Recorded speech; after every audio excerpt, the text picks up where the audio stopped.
Ryan, we've made it, buddy. It's the whole year gone through. It's been ups and downs, and we're saying some goodbyes. No more DRS. No more Renault engine. No more Yuki Tsunoda. Sad. No more Max defending the championship.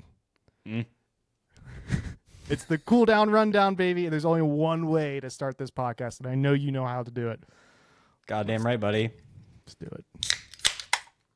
Death to SF25. Fuck that car. There's a lot of goodbyes, Sam. A lot of goodbyes this season. Like you said, DRS is gone. Imola is gone. Sauber, been on the grid since 93. They're gone. It's time for a toast. Yeah, let's do it. Yeah. I'm going to do a little Chicago special. Shot of Malort.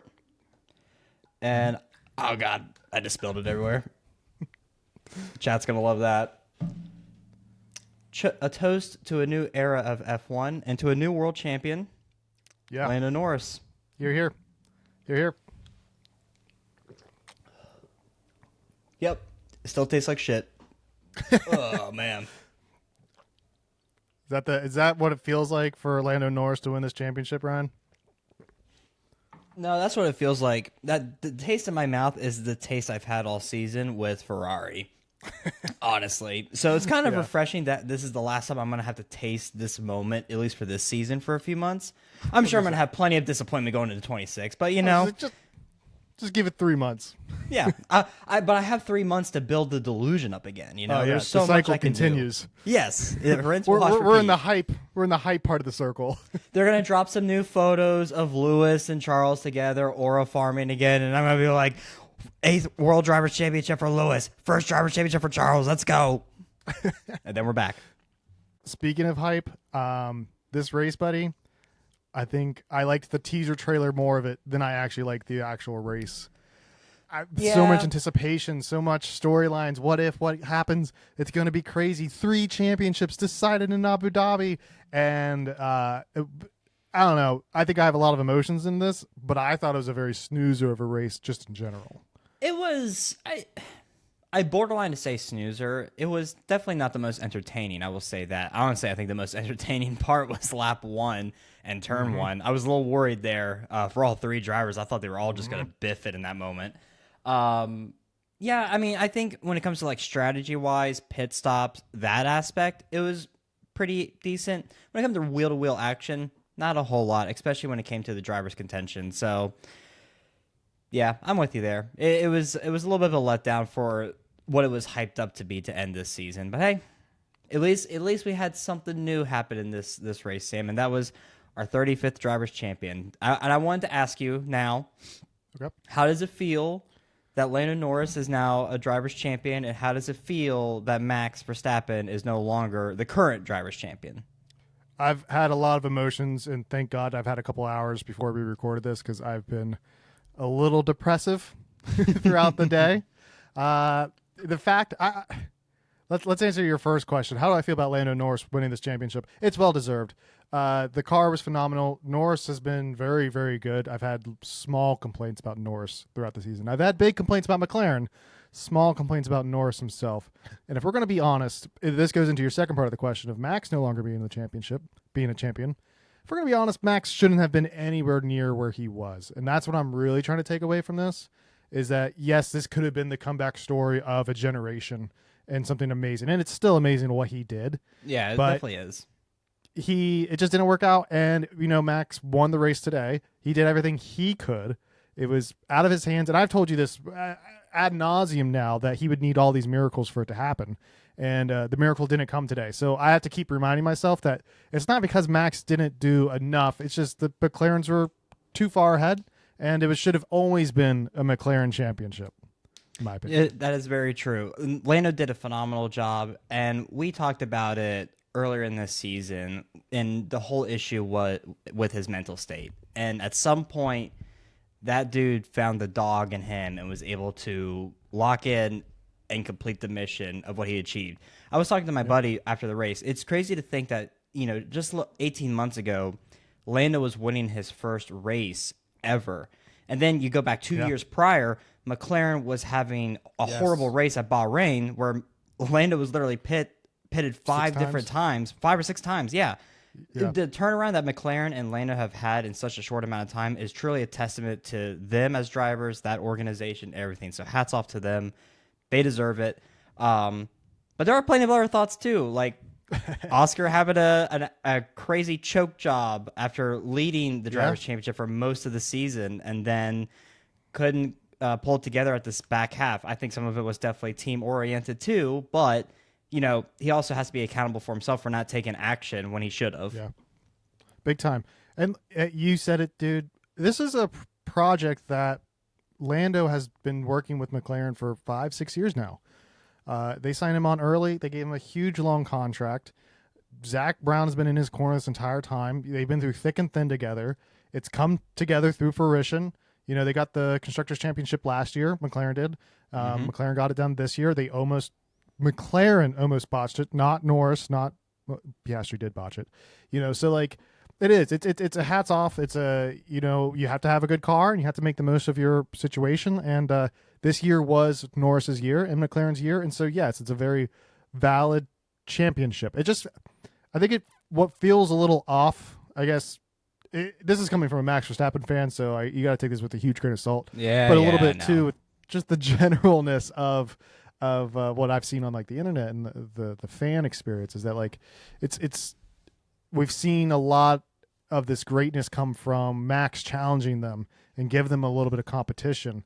And so it really, I feel like the people's champion is Max a little bit, closing in that deficit, but I can't take anything away from Lando. We'll get into Max in a little bit, but hats off. Yeah, no, it was a great job by them. And yeah, I was worried about what Lando's mental state was going to be after dealing with what happened the past 2 races, with the disqualification, with the horrible strategy by McLaren last race. Where was he going to be? Was he going to be able to do it? And he did it. He did exactly what he needed to do. Get on podium. Nothing else matters, and you're in. You're on the podium. You're in. You're champion. And hats off, buddy. I do feel like Mark Webber is somewhere just screaming his little head off about this season and just the PTSD he's feeling from 2010. In Oscar's defense, it's his 3rd year in Formula One, and he's still got a lot to learn, and that's what he's gonna, use as a crutch. But now, congratulations, you're number 2 driver. You're number 2. It's official. It's official. Yeah. It's so official. it is like, what are next steps for Oscar?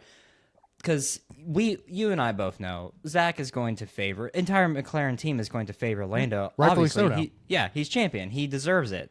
So what do you do if you're Oscar? I think no matter what would have happened in today's race, if there was an opportunity where Oscar could have maybe meddled to where Lando couldn't have become champion, he would have definitely gotten whiplash, or not whiplash, but just payback for that next season with the team. They definitely would not favor him then. But they're still not going to favor him now anyway because Lando is champion. So you're fucked either way, buddy. I think it's time for Oscar to start thinking about future prospects down the line. I think so too. I think you're exactly right. I think Oscar will always be second fiddle in the McLaren outfit, especially now with this designation. I told you, I said, hey, big brain move would be that Oscar needs to take the beans to Lando this race. But that's a certain amount of ruthlessness that I think you can only really see in a Fernando Alonso, a Schumacher kind of a thing of like, if it ain't going to be me, it's not going to be you, motherfucker. And Oscar's just not that guy. He just isn't. You're not that guy, pal. You're not that guy, pal. Pan over to Alonso. Are you that guy? Oh, yeah. Definitely. So it's just like, it's I don't think he had that kind of viciousness in him. And maybe he just doesn't want to be like that, which is perfectly fine. But these are also the consequences of being that kind of personality. It can be a ruthless sport, a cutthroat sport, and the whole McLaren outfit's now full Lando. Yes, full Lando. And it is crazy. I put this in our notes too. It's just like the swap at Monza really did come back to matter. Those 3 points mattered because the gap between Lando and Max was 2 points. That was crucial. That was a crucial decision by McLaren to force that. And if Oscar didn't listen, we'd be talking about Max claiming his 5th championship right now. Don't you think a little bit? We talk about Papaya rules, And that fact in China, I feel like we've seen a lot. We've talked quite a bit about how McLaren has meddled in the races of Oscar and Lando. Do you think that if a true Papaya rules would be no rules instead of this, like, it has to be fair, we have to do this maneuver? Because I want to actually rewind a little bit to Qatar. I feel like a part of that reason why they made that pit stop strategy is because they didn't want to hurt the chances of one of the drivers. So they fucked over both of them. Yeah. So, Stella came out and said that. Yeah. Yeah. So it's like you're still meddling even though when you say you're not, so like if you want to be true, then hands off. Hands off. Let the drivers figure it out on track.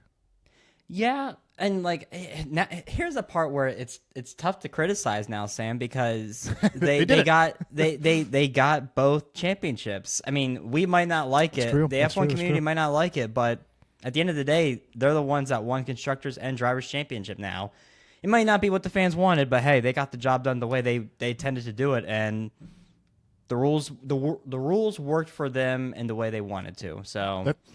You're 100% right there. You really are. You hit the nail on the head, because the honest part is that McLaren is kind of lucky that the other teams weren't in there to be in a mixture of fighting. Mm-hmm. So throughout this year, we've had either McLaren's, Max, and a sneaky George win. And like, if we truly had a three-way fight between the teams, or even a second Red Bull driver to go in there, I think this championship would look a lot different on the driver's side of it. For sure. I think McLaren have their mentality, their philosophy has worked well for this season. Let's see how that goes in the future. Yeah, especially in the new regulations. A whole new era of Formula One is about to begin. Who's going to come out on top? I don't know. I will say, though, I want the dark horse. I want George Russell in a title contending car. God damn it. I want a villain. I need a villain. Dude, a new one.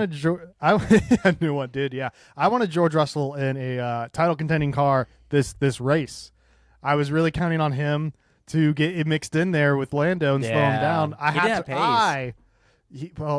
think he overdrove that car in qualifying. I don't think that car was nearly as good as what it was on paper.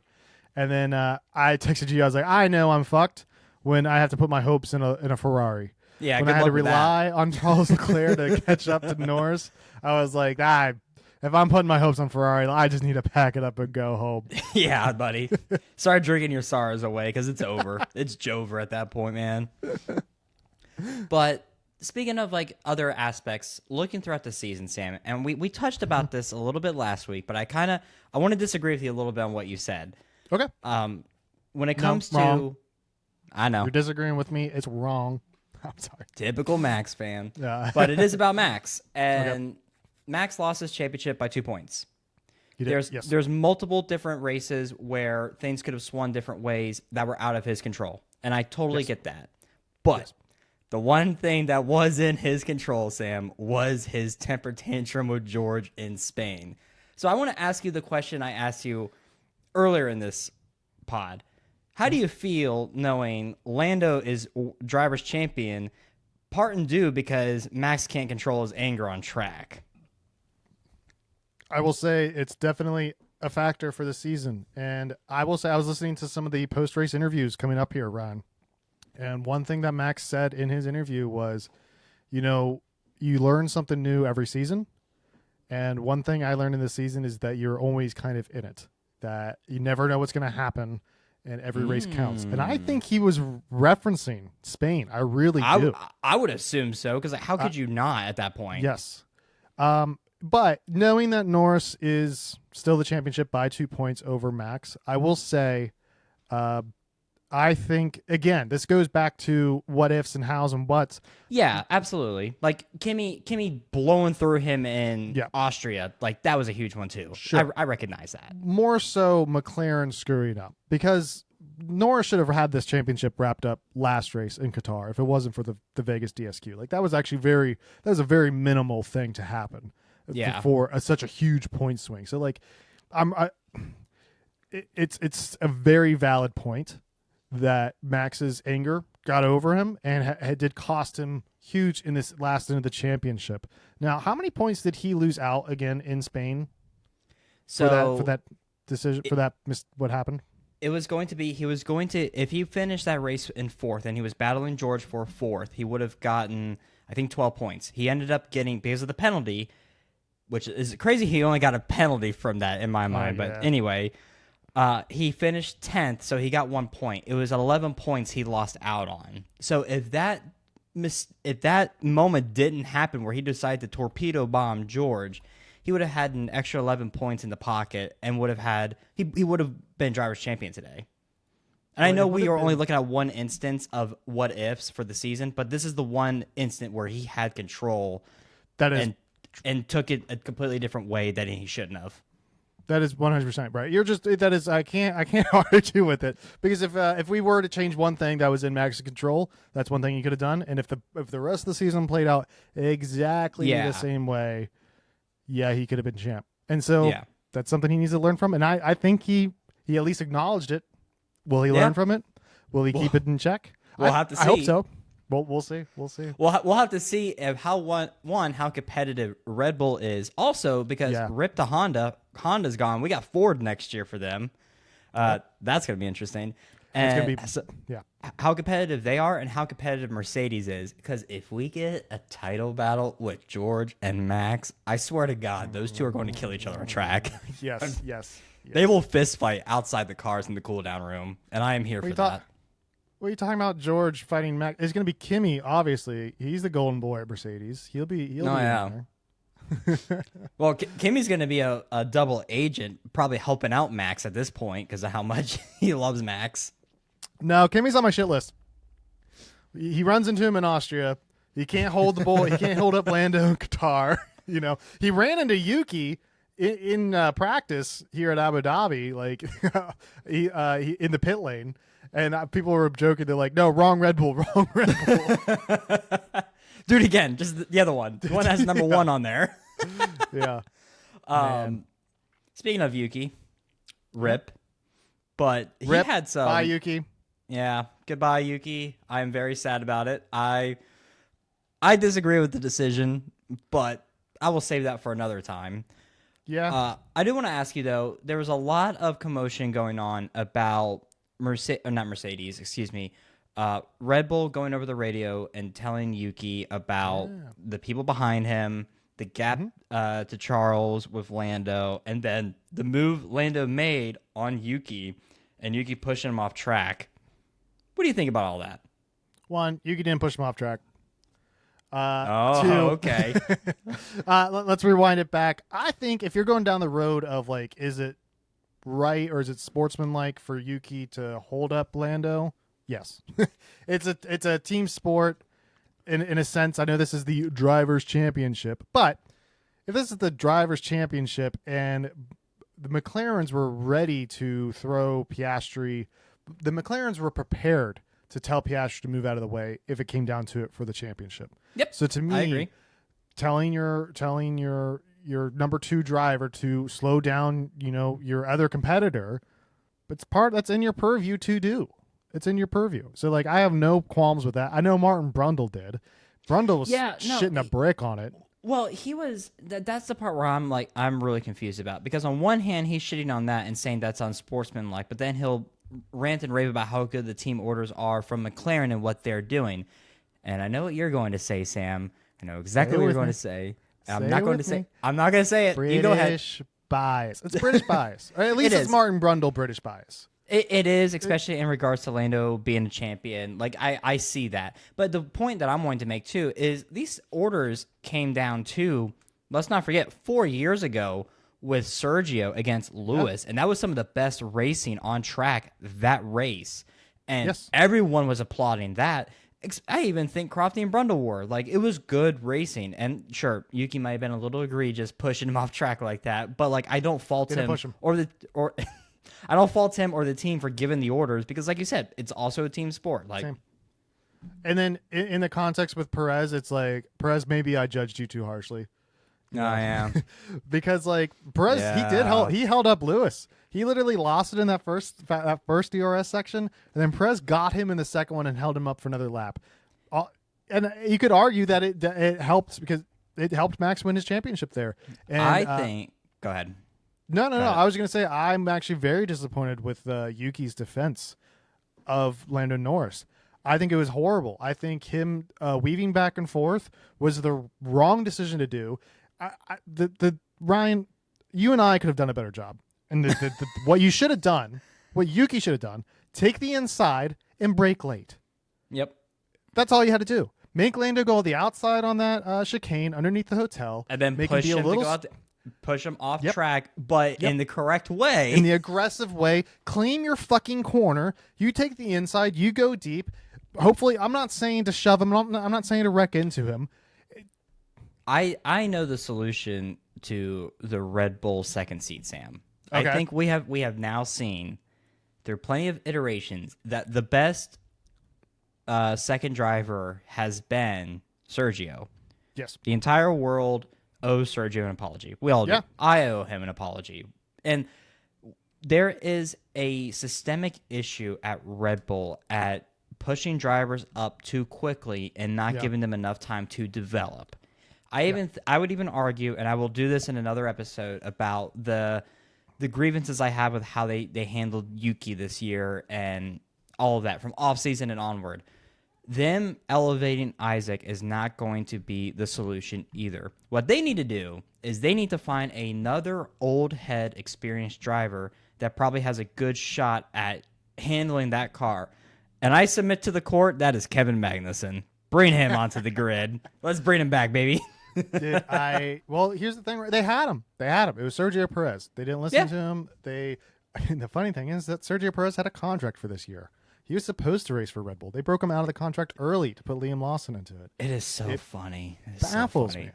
Let's save that for our after the season pod because I think we can really go into that. And the thing is, the last thing I'll say on that is that Perez will be here next year racing for Cadillac with another old head Bottas. Like, I'm excited for that. I really am. Yes, and same. But I want to ask you, what did you think of the penalties between what happened between these two boys here of Yuki and Norris, how that played out? Because I have some thoughts, but I want to hear yours first. I was very worried, Sam, because we have seen a lot of bullshit. I know you have benefited from this bullshit in the past of the FIA meddling in the last race of the season. They took a while to decide this, and I was getting worried that they were going to wait till the end of the race, and I was like, you cannot do that. You cannot do that. I do think that it was the right call. I do, because I do see it was pretty egregious, the two moves that Yuki was making to push him wide. I know technically Lando was off track by like a taint hair, but he was egregiously being pushed off. I think it was fine. I think the FIA actually made the right call this time around. I disagree. I'm waiting to see some more experienced talking points talk about this because it hasn't really reached my other than the internet just spewing out hate, and giving their opinions. But my opinion is what is it? I said it in person, and then Crofty said it right afterwards. Two wrongs don't make a right. I believe they both should have gotten a penalty. Usually if you swerve like that and take directions, usually you get a warning, a black and white. You have been noted. Don't do it again. In this instance, I will say that Yuki was aggressively so. Like, it was not near the end. It was literally wah, wah, wah, wah, it's like that was so egregious. Okay. But Yuki got a penalty for moving under braking. Yuki did not get a penalty for pushing a driver off track. Lando overtook off track all four tires off of it. And I don't know if you can't, I'm not going to try. I might throw the image up on the pod. But this image here behind me, this image here that you're about to see on your screen now, is that there is room for Norris to be there. So Norris gained an advantage or did the move off the track, which is an illegal move. Two wrongs don't make a right. I think they both should have been hit with a penalty. And in the grand scheme of things, it most likely would not have affected this race. It might have, because Leclerc finished 8 seconds behind Norris. Yeah, it probably wouldn't have impacted either way. It could have. It could have, but, hey. Hey, all I'm going to say, Sam, is... and I'll say... If we want to go back to 2021, all the cars should have been overlapped. And then I think Hamilton should have been gotten a penalty for overtaking and gaining the lasting advantage by going off the track in that same turn. When he got where pushed by Sainz Max. got a penalty. No, yeah. And then the same thing happened later. And Sainz got a penalty for it the next year. Like, we can go. We can really go. Oh, we could. We should rewatch that race Bar for sometime. bar. We should rewatch that race, live reaction, and then we just Brian, go rounds. What do you think I did immediately after this race was over? I was like, well, let's watch a real Abu Dhabi race. Pain. I still feel the pain from that one. But I will say, no. I'm gonna actually real quick on that topic, Ryan. Okay.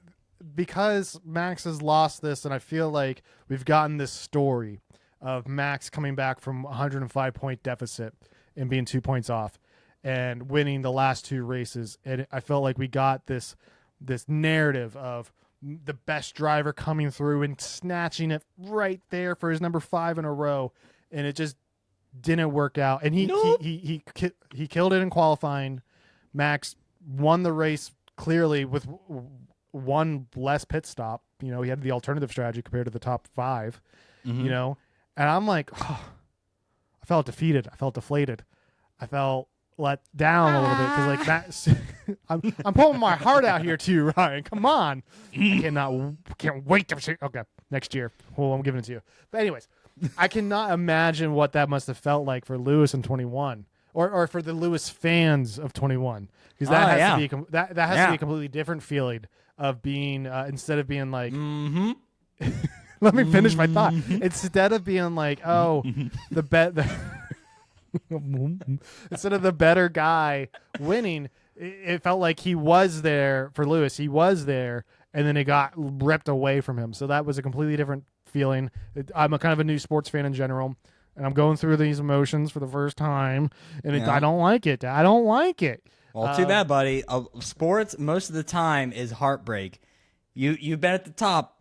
It's time to come crashing down, buddy. Welcome to the plebes, the peasants. I'm gonna need some beer to handle with my emotions. Dude. And yes. Another thing too, Ryan. This is coming from an American sport idea, and I texted it to you. I was like, I kind of feel depressed now that F1's over, and I don't know about you. It probably hit me doubly so because I'm still working after this, right? But for you, the race was at 7 a.m. Me, 8 a.m. It was done, wrapped up, podium celebrations done by 10 a.m. And then that was it. And I'm like, damn, I still have my whole day. I got this podcast to do with you, which I'm looking forward to doing all the time and get to talk to all of our favorite listeners. And like across the world, the sun is down. It's in the middle of the night and they're Lando's partying. getting shit-faced. They're getting, seriously, like it's like, I've never felt so dejected or separated from the sport ever. I don't know what your thoughts were, your feelings were. Well, Sam, here's the difference: is I'm all around if I mind saying, is I just watch a lot more sports than you. For sure. So literally, the race was done and everything. I worked on the point system and getting everything ready to record. And then I got ready to watch my favorite football team choke it to one of the worst teams in football today. So that was great. That was awesome. So, luckily for me... So, luckily for me, I have another sport that I get to watch immediately after. Yeah. I'll watch football, baseball, hockey, whatever, tennis whenever it's on. So, I encourage you, Sam, to explore other sports and to find other teams to be obsessed over and to feel the pain when they lose, like I'm feeling right now. Literally, they fucking choked that game, Sam, 10 minutes before we started recording. I feel like shit right now, and it's probably gonna boot them out of the goddamn playoffs. So I'm fucking no wonder pissed. You took the Malort after that. Yes, that's the real reason. But no, I unfortunately I could not relate to that because fortunately for me, I have other sports in the pocket that can keep me occupied. I will say though, I am like, man, it's going to be a long few months. Luckily though, here in just a month's time, essentially, we're going to start seeing liveries coming out for the next season. So I am excited about that. No, it's as much as I complain about it. It's December 7th. We'll be hitting the new year soon. And shortly after that, we'll start getting all the news and reports of engines firing up. We got livery reveals. We have the Cadillac reveal, Audi's reveal. Preseason testing. Preseason testing. Drive to Survive will come out. And before you know it, it'll be March, and we'll be starting this all over again, which is insane to say. Like, I think it's actually a really nice calendar, objectively. And we start all over again. And we really I know. do. No, I do love how this sport takes a huge chunk of the year. Like, we go from March to the beginning of December. It's really nice. And I think it's the break is just long enough to give a little space, a little time to reflect. And then there's enough like little things here and there to build the anticipation every few weeks. So that's exciting. Ryan. Sam. I feel like this is the first time for the entire year that we finally got a cool-down room worthy of talking about. Right? Finally. What an... Oh, my God. Sam, we finally have a reason to have the name of this fucking podcast. We can save the name. The Cooldown Rundown. Lives Sam, again. what the fuck was that cooldown room? That was a hard watch, bro. That Dude. was a hard watch. It was so awkward. I didn't even want to watch it. I'm like, what is happening right now? And for the people that are listening that don't understand the situation, I just want to play this out for you. First off, the most comfy couches or seating that they've had all season, and of course it's in Abu Dhabi. They spare no expense there. Max and Oscar are already there. They're basically just quiet. They just lost the championship. They're just probably just internalizing and thinking about everything. Lando comes in. They're all still quiet. No one's really talking. Literally, Crofty and Brundle have to start talking because like nothing is happening. And then my favorite part, Sam, is when the cameraman changes his perspective to the other side of the room. And you get to see that there was just a glass wall separating the drivers from a mob of fans and media just staring at them. It literally felt like that they were zoo animals. Like, I'm like, what are we doing here? It was wild. No, Ryan, to me, there was two other moments that really happened here. And that was when Stefano Domenicali came in, the bald dude, who I didn't know the name was until a second ago, comes in and it congratulates Lando, gives him a big hug. Good job, buddy. You did it. And then goes over to Piastri and be like, you tried. You tried. High five. Handshake. Give me a hug.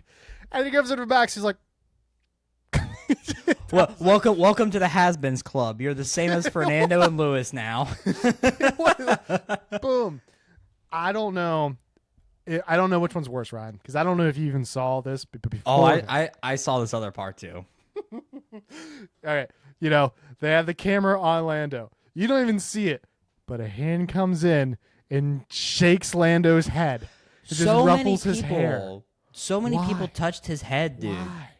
I don't understand it. Does everyone just see him as this little boy, like this silly little boy in the car? So. I think so, because MBS did the same exact thing on the podium. On the podium, he went, "Good job, Lando."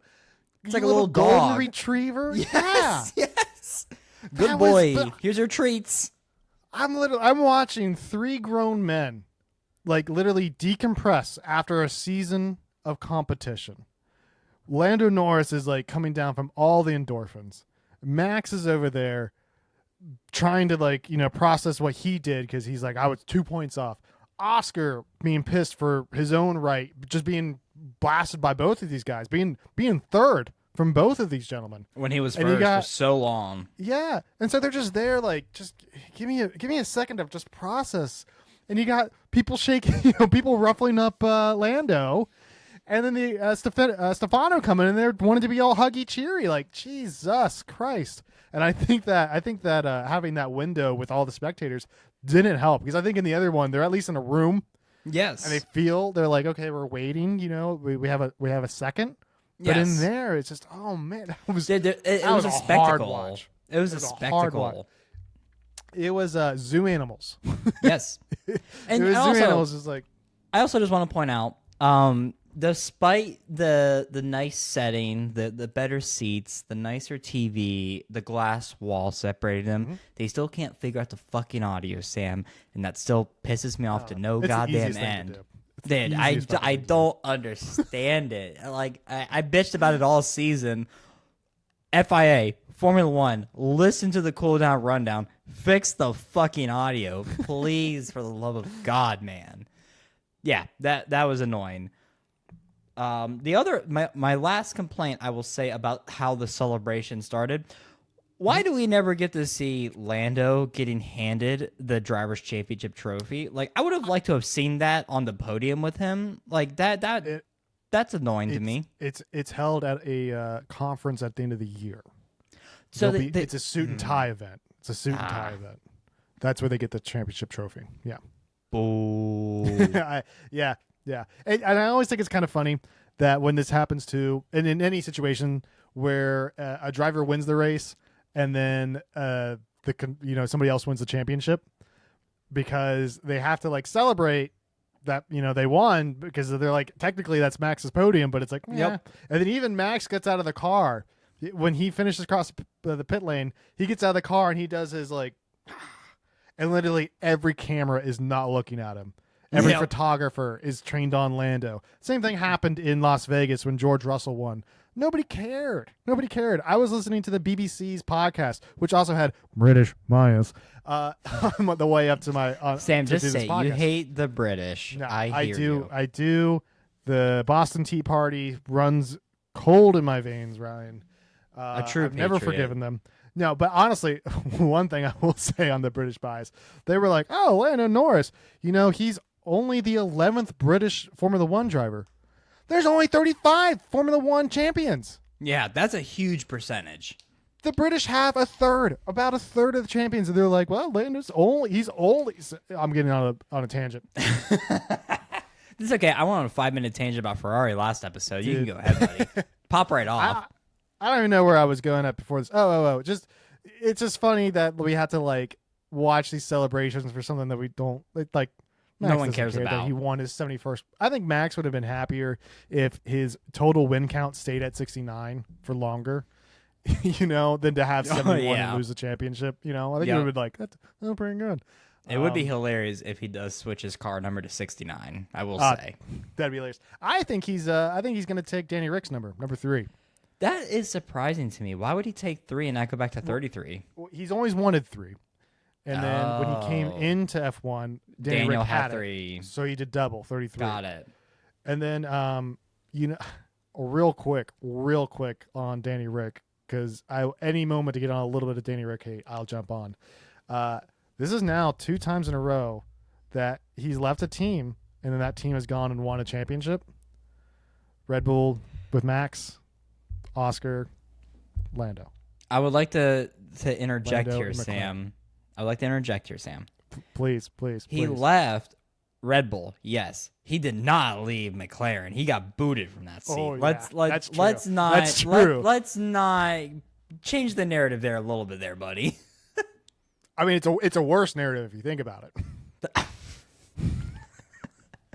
I mean, if you want, but hey, before he got booted, Sam, he was the first McLaren driver to get a win in since Lewis was a driver at McLaren. I will give Daniel his roses where it's due. He gave us a beautiful shoey in 21 when he Max was there and Lewis because Max ran drove on over each Lewis's other. head. Yeah, in Italy. Yeah, he was there, and I think He won the race. Doesn't matter how you chalk it up. I won't. I agree. I'm not going to take away any race wins from anybody, any championships away from anybody, because guess what? You got to be there to win it. You got to be in it to win it. And hats off to everybody. I guess a hats off to you, Lando. But Ryan, I know there's another point system out there that has a different story to say. There is. I think it's one that I like a little bit more. So please lay it on. Tell me about. Oh God, now I don't know. Tell me about the Ryan point system. What's going on in your world, buddy? Sam, it's been a wonderful season doing this. I've had so much fun doing the aggregate score of all the drivers and all the teams to see who is the most deserving champion. And I can say definitively, we know the answer to who should be the real champion. I'm gonna share this screen first before I show the actual points. Okay. Yep. So let me know when you can see this. We have a winner, Sam. Can you see it? There we go. Max Verstappen is your 2025 Drivers' Champion on merit when it comes to aggregate score and through my point system. He won it definitively. He is the true champion of Formula One in 2025. Max has claimed his 5th title in my point system. I can say with my chest out. Hell yeah. I hope that makes you feel good. Thank you. It makes me feel great. It told me something I knew in my heart. Yeah. So let me dive in and actually showcase the rest of the points here. So let me know whenever you can see. We're good to go. Okay.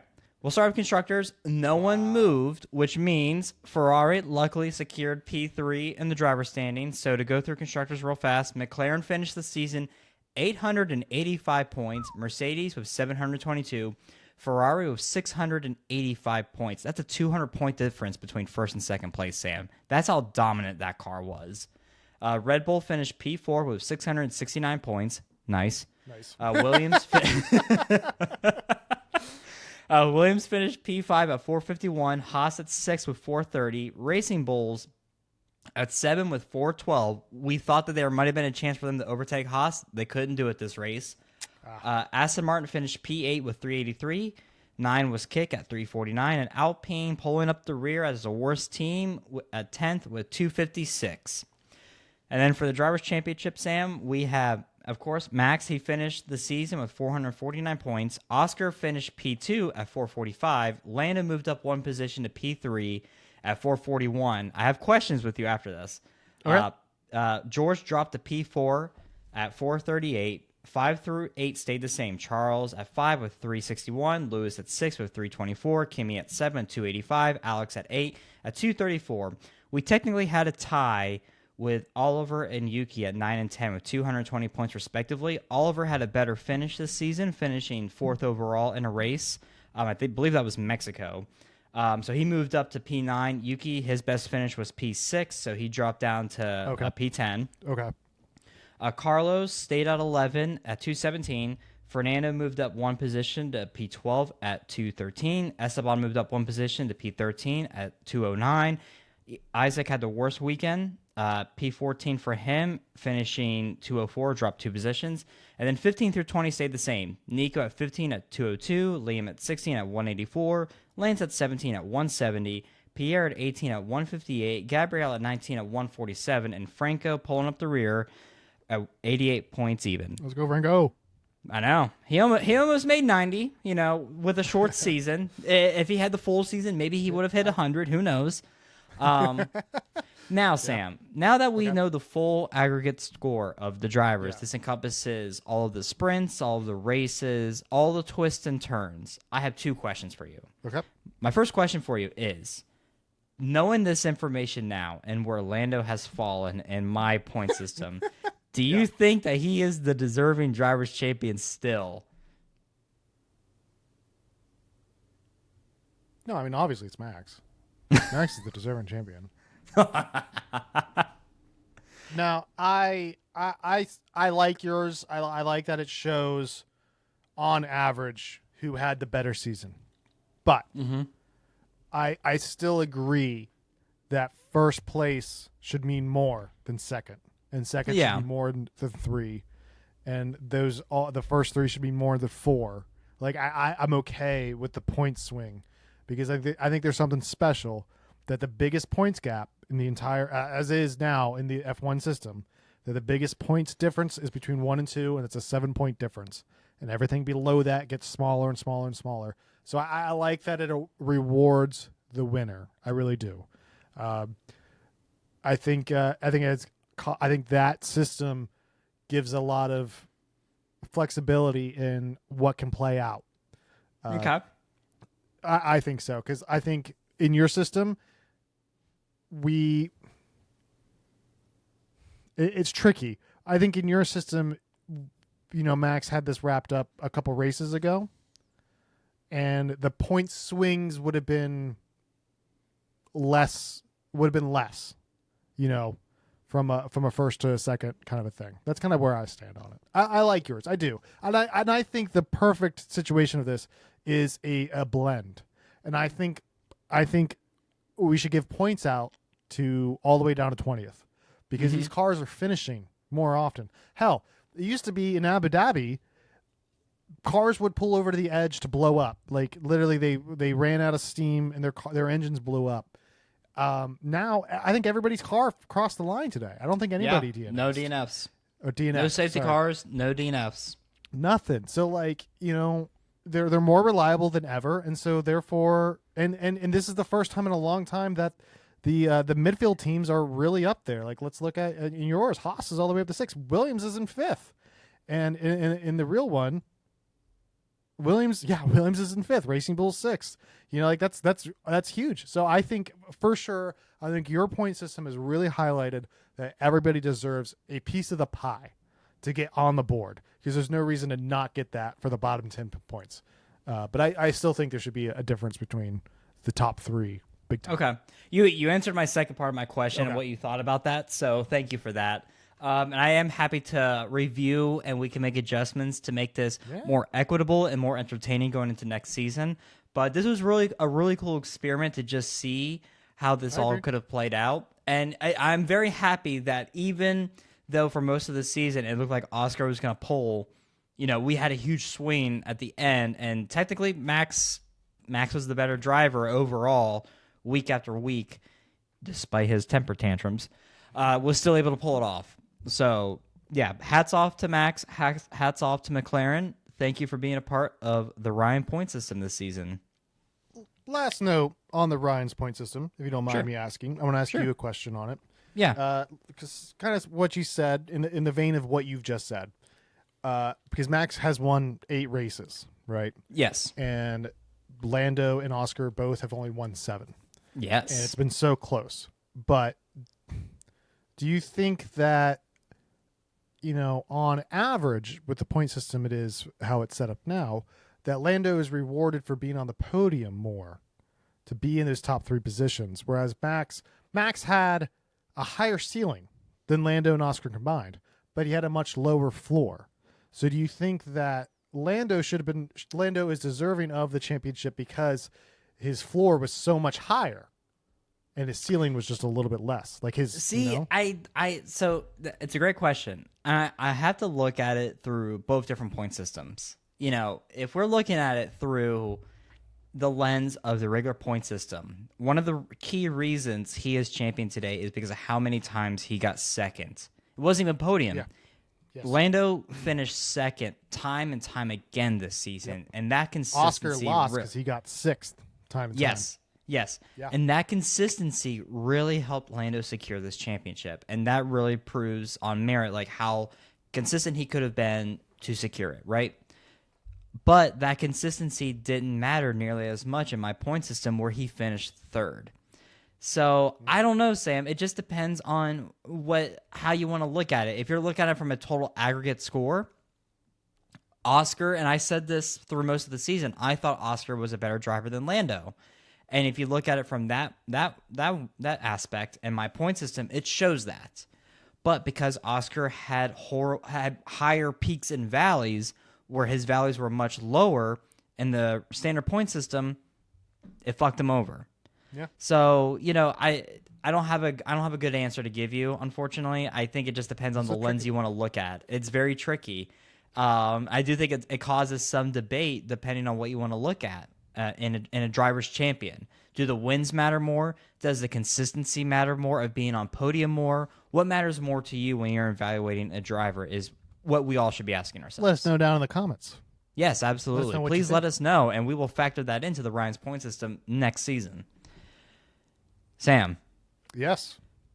For the last time this season, I really want to know, with the 6 rookies, not rookies anymore, technically, what is happening over at Rookie Watch? Rookie Watch, not much. I mean, a little bit has happened.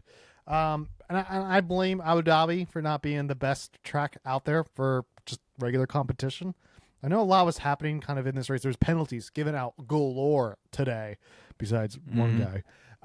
And all of a sudden, I was very British. Yeah, I was very focused on the top 4. I just really wasn't, Yeah. But I did my due diligence to go back, and in qualifying, Ryan, only one rookie has beat their teammate, which is Bortoleto. He got 7th into Q3 in a kick. Is insane.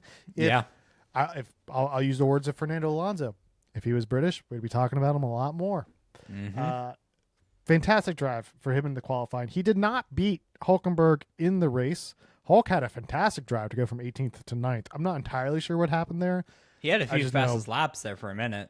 Yeah, he did. He did. I remember that. Yeah.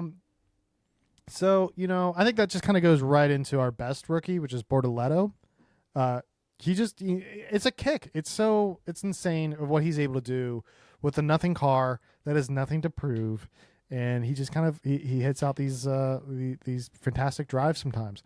Another one that was very close to being on my radar for best rookie was Behrman, because he was having such a fantastic. He loved that Haas car, and he almost made it into Q3, didn't make it. He ended up getting 11th in qualifying. Ocon beat him out in 8th. He even said, "I love this car." Like, the Haas was just on fire there at the end. I don't know if I said this, but no rookie beat their prospective teammates in the race. We had 3 penalties though when that happened. We had Liam. He got a penalty for fighting with Behrman at some point. Behrman himself got a penalty for weaving on the track. Same thing that Yuki got a penalty for. And Antonelli got a penalty for speeding in the pit lane, which is just a slam. I think that's happened more than once to Antonelli, which is just fast boy. It's a slam dunk of a penalty, man. It's just so easy. Yeah, he's so fast, so quick. Actually, I really need to look up where Behrman's penalties are at now, because he's got to be close to that race ban. He's right back up there. He has to be. Both Red Racing Bulls were a little disappointed. They finished 17th and 18th. Liam getting that penalty didn't help out, and Hajar got 17th. So all in all, honestly, it just wasn't, to me, that good of a race in general. So not much happened, but that's where we're at. That's where we're at with rookie drivers. Well, who's your worst rookie though? Oh, thank you so much for bringing that up. It's Colapinto. Sorry, buddy. You drive. I forgot all about him. you drive one of the worst cars out there. You qualified 20th. You finished 20th. I guess I could give it to somebody who got a penalty, but it's just in a race where nothing happened. You're the guy I forgot about even more so. Kind of a thing, So wait, I have a question. This is not related to Rookie Watch. Okay. Renault engine gone. Mm-hmm. Who's going to be the engine supplier for Alpine then? I'm pretty sure it's Mercedes. Oh my God, Mercedes building a monopoly on the grid. Well, what's really funny is that both the constructors and drivers championship was won by a Mercedes engine.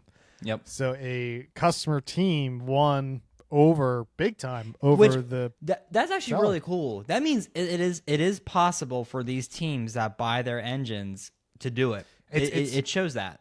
It shows that it shows that the McLaren aero package is 10 times superior than the Mercedes. So like all these other cars, you can argue, well, who had the better engine? Who had the better performance between engine and aero? But when they have the same engine, you can really go. Like, we saw Lando struggle to get past Kimi in Qatar because they had the same engine. But throughout the course of the season, you can say without a doubt that the McLaren aero engineers are much better than the Mercedes guys. Yeah, that's really funny. That's really funny. It's kind of crazy. Yeah, that does give me hope for some of these teams that buy their engines, because I used to always think no shot, right? No shot that you can buy this engine and somehow have a championship winning car. It's possible. Now, don't get me wrong. It is McLaren. McLaren is historic. They've won before. They've shown they can do it again. But it does give me some hope. It does. I agree. Now, Ryan, alcohol is banned in Abu Dhabi, but it's not banned here. So, thank God. Cheers. Who do you think? Who do you have as our drunk driver? Somebody who's been drinking a little bit too much and got a little too aggressive.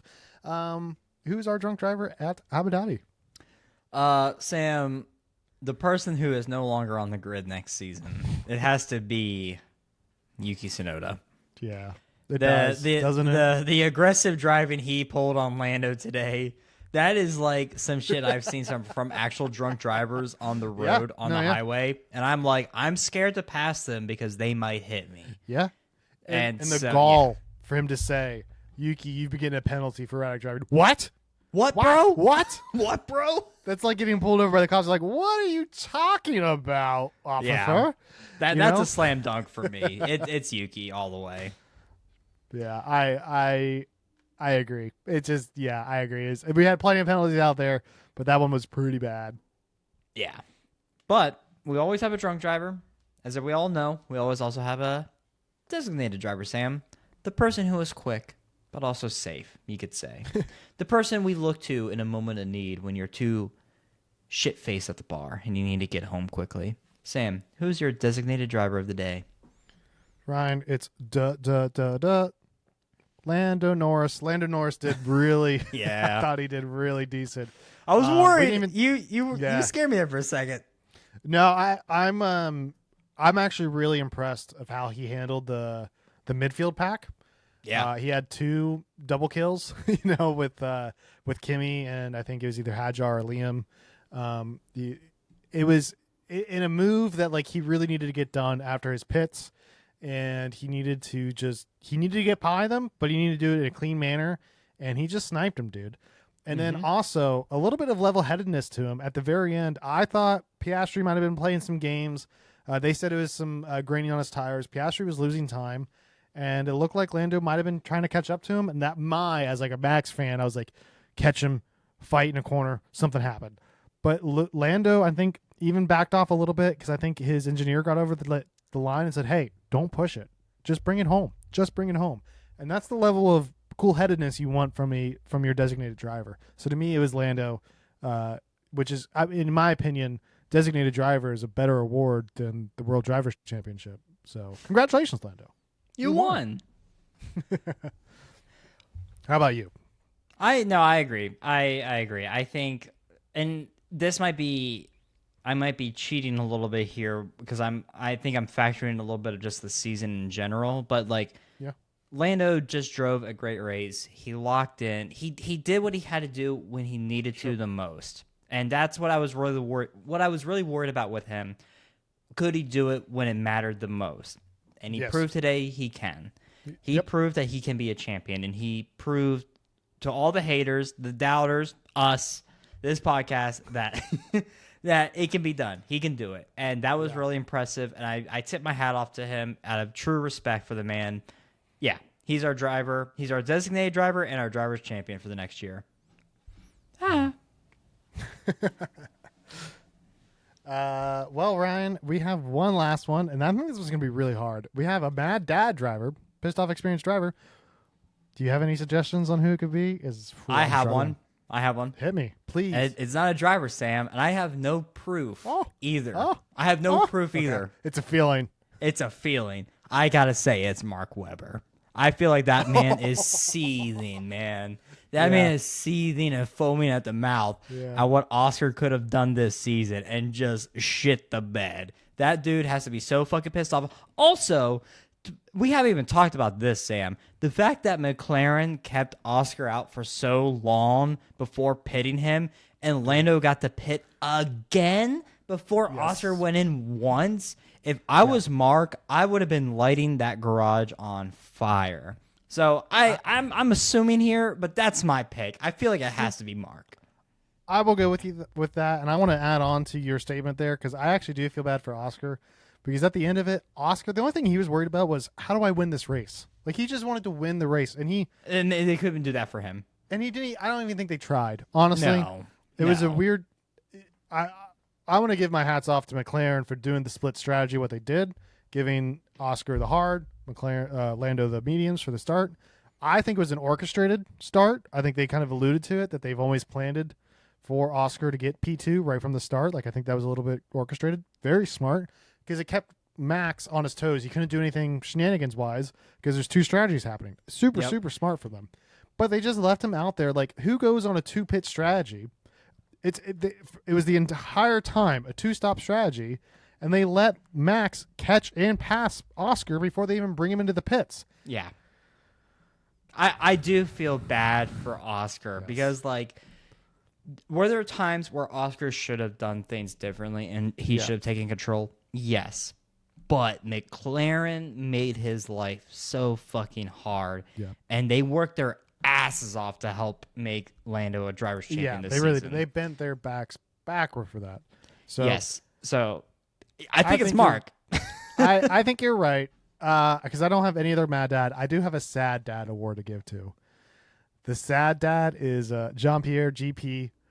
At the end of the race, he was crying on the pit wall. I don't know if you saw that. Oh, I did, but I'm on this side of Twitter, F1 Twitter, Sam, where we don't really feel bad for GP after the comments he said to Kimmy last week that got Kimmy all the hate messages. No. The hate messages were because of what the Red Bull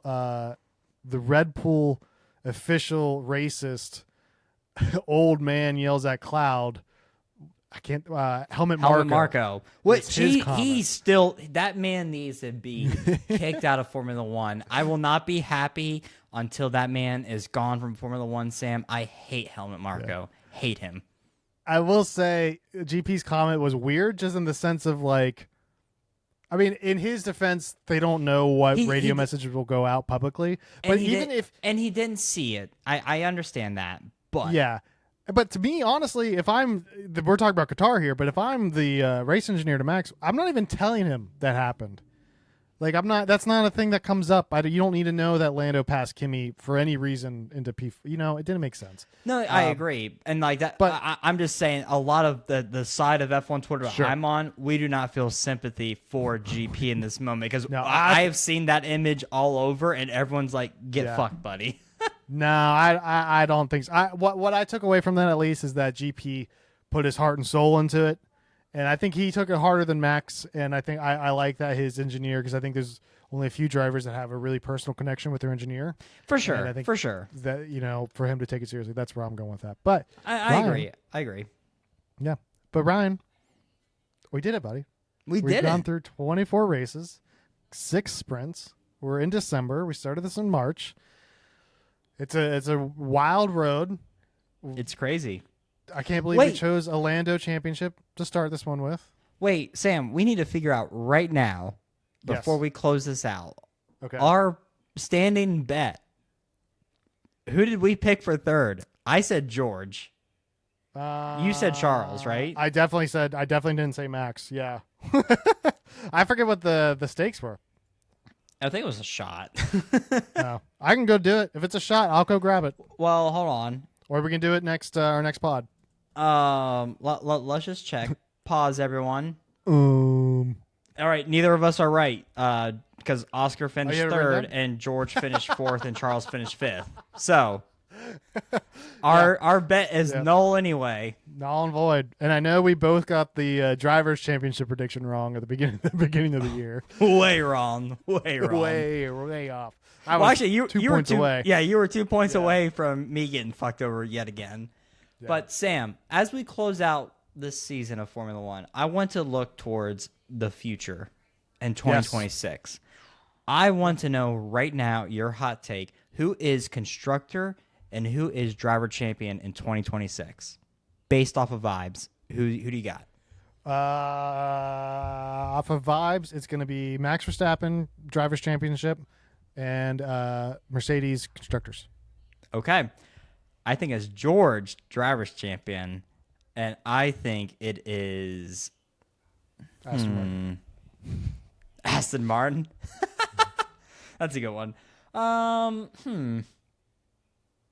Fuck it. I'll say Mercedes for constructors too, but we'll have to hold us to account, chat. We'll find out in a year if we were right. Now, I specifically want to tell chat we will be back. I think probably next week or the week after. We're doing a postseason review, talk some things we want to talk about 2026 coming up. It's crazy that it's right on our doorstep. Stay tuned. We have a lot of things that we want to keep going on during the winter. Please, subscribe to our Instagram, because that's something we're going to kick off even more so. And our TikTok with announcements. And our TikTok. Yes, we're going to be doing TikToks more often too. Follow our YouTube. Follow us. I think we'll start doing some announcement posts, especially during this off season. Yes. To let everybody know that we're posting during the off season, because we have 2026 stuff that's going to go on. We have plenty of things that are going to happen at the beginning of 2026 with the reveals and Drive to Survive stuff. So there's plenty to come. Please keep us in your thoughts and prayers.